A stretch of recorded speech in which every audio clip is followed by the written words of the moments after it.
Alors, je ne sais pas si vous êtes au courant, il y a déjà quelques temps de ça, c'est un ordinateur portable qui est sorti il y a déjà quelques temps.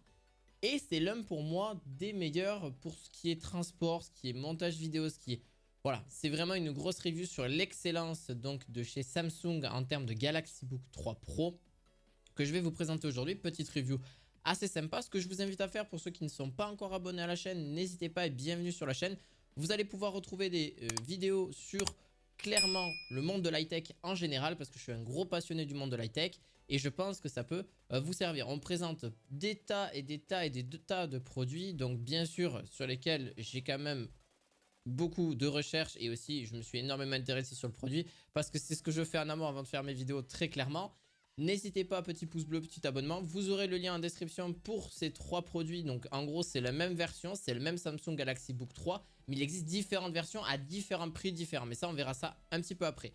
Donc en gros, Samsung, c'est vraiment ce qu'il y a de plus confortable sur le segment du smartphone ultra haut de gamme, mais pas que. Le constructeur aussi fait livrer ses PC portables, qui est d'ailleurs sur le marché pas depuis très longtemps, hein, Samsung, surtout sur le monde de la télé, de la vision, etc. au niveau des smartphones. Mais c'est vrai que sur voilà, les ordinateurs, ça date pas de si longtemps que ça en réalité.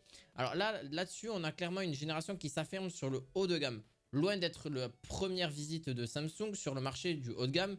D'ailleurs, le Galaxy Book 3 Pro regroupe tout ce savoir-faire des constructeurs qui peuvent s'imposer ou se démarquer dans ce segment. Donc forcément, ils ont été inspirés par d'autres, etc. C'est un ultrabook, hein, donc forcément, il sera très léger et facilement très compact aussi. Alors, je vais aller dans certains détails aussi parce que j'aime bien aussi parler du processeur, de l'écran, etc. Pourquoi? Pour moi, je trouve que c'est un point important à parler parce que si je vous dis ouais, il est bien, eh bien, on n'en saura pas forcément plus. Et je sais qu'il y en a, vous êtes des férus aussi des caractéristiques. Et ça, c'est d'ailleurs, je vous le préconise d'apprendre un minimum les caractéristiques, les processeurs, le stockage, voilà, la lumière de l'écran, enfin l'écran, la taille de l'écran, etc. Pourquoi c'est important? C'est pour éviter de vous faire douiller, tout simplement. Oui, c'est un mot un peu cru comme ça. Mais c'est vrai que quand on veut acheter un ordinateur qui est peut-être au-delà de nos besoins, on va mettre 1000, 2000 euros alors que ça ne sert pas forcément.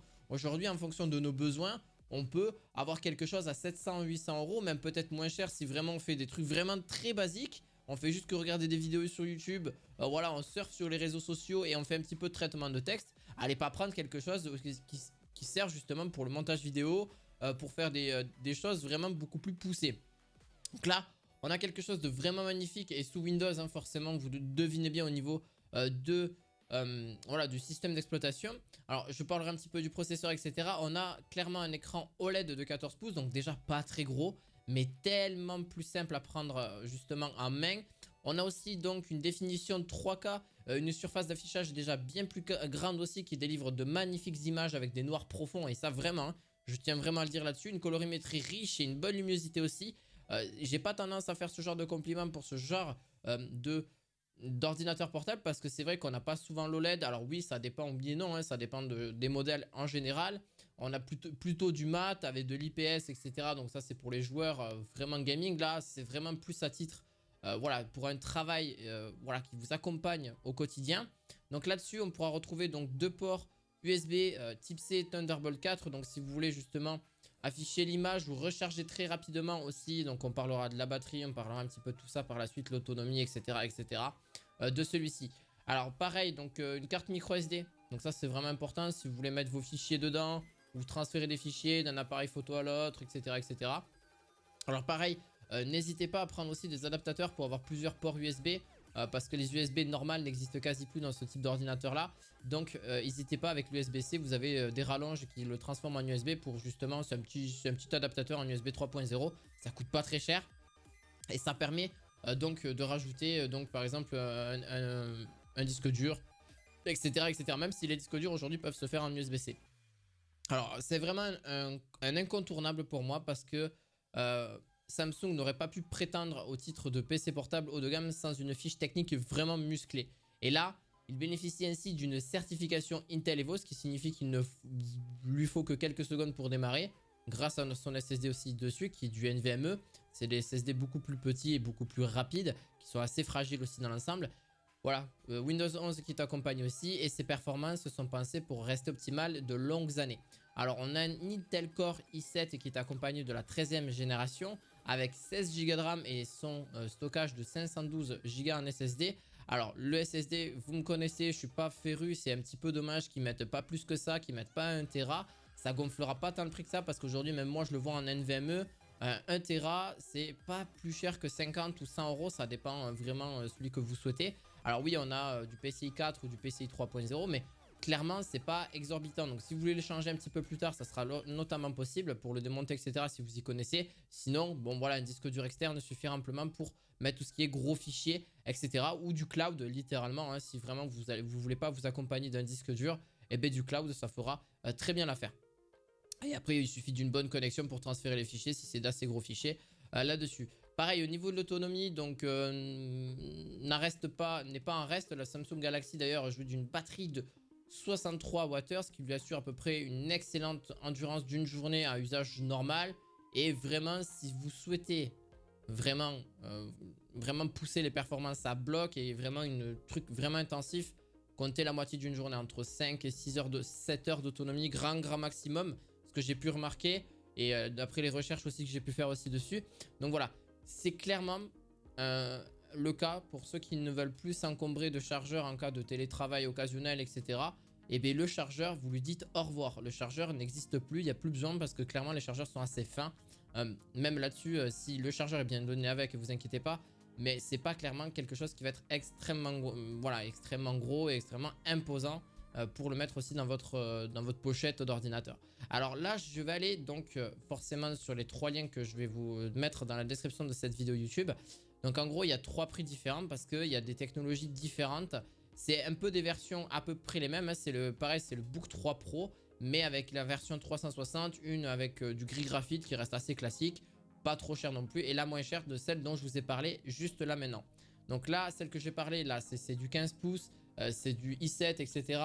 Sans avoir, voilà, avec du 16 Go de RAM et 512 Go de SSD, avec de l'OLED, etc. Donc très classique, ça coûte à peu près. Donc en gros, je disais bien qu'il coûte 1149 euros. Alors oui, il est vraiment en forte réduction en ce moment de prix sur ce marché-là parce que clairement, ils ont besoin de faire des ventes, et ce qui est normal aussi. Mais ce que je veux vous dire par là, c'est que clairement, ça vous permet d'avoir quelque chose de très fin, hein. Il faut vraiment le rajouter, hein. Ça, c'est vraiment un gros plus des Ultrabooks. Parce qu'on n'a pas la carte graphique incorporée. Oui, on a une puce graphique, etc. Alors, vous pouvez jouer si vous le souhaitez. C'est votre problème. Par contre, l'avantage de ces Samsung Galaxy Book 3, c'est que ça s'épouse très bien avec l'écosystème de chez Samsung. Aujourd'hui, on a les montres, on a les smartphones, on a même les disques durs, on a les oreillettes.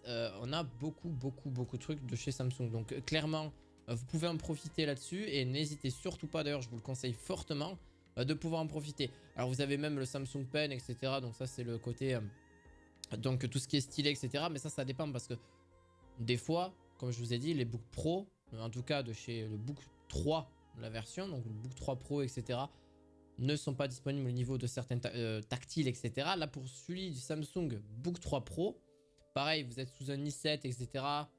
Vous avez toutes les spécificités dans le pire des cas dans les commentaires, ou même si vous vous renseignez. Donc là on a Windows 10 Pro, on a 512 Go, etc., etc. Donc ça c'est la deuxième version, mais beaucoup plus évoluée. À quel niveau? Mais clairement surtout par rapport à sa résolution. Sa résolution qui est de 2800 par 1800. Donc pareil, on a beaucoup plus élevé, 120 Hz, etc. Donc forcément, plus il y aura un prix différent, plus il y a des choses qui sont un petit peu différentes, qui changent un petit peu, mais ça se justifie aussi son prix. Alors je vais justement vous donner dans cette fin de vidéo ce que j'en pense exactement. Juste pour le dernier, juste cas exceptionnel. Celui-ci, oui, il fournit du 3K en termes d'écran, etc. Par contre, celui-ci peut vraiment se retourner comme une tablette. Vraiment, lui, il fonctionnera vraiment comme une tablette. Par contre, l'avantage que vous avez, c'est que c'est la tablette plus. C'est vraiment très puissant. Et clairement, on est vraiment sur quelque chose où vous pouvez travailler sans avoir de problème de latence, de bug ou quoi que ce soit en général. Par contre, celui-là est un petit peu plus gros, c'est du 16 pouces. Il y en a d'autres, c'est du 14. On a aussi du 13 pouces, enfin du 13.3 pouces, c'est du 14, quasiment du 14 pouces là-dessus. Donc vraiment, ça à prendre en compte, il faut faire très attention à ça. Et le prix sera forcément différent en fonction des versions que vous souhaitez aussi. Donc ça, c'est vraiment à prendre en compte parce que voilà, chacun a ses spécificités. Et là, par exemple, si je prends celui en 13.3 pouces, hein, parce que je crois que c'était ça. Donc voilà, celui à 13.3 pouces, donc c'est vraiment celui que je vous ai présenté de base. Il était à 1399 euros. Donc voilà, c'est conséquent peut-être, mais d'un côté, on a quelque chose de très qualitatif qui va tenir sur le long terme.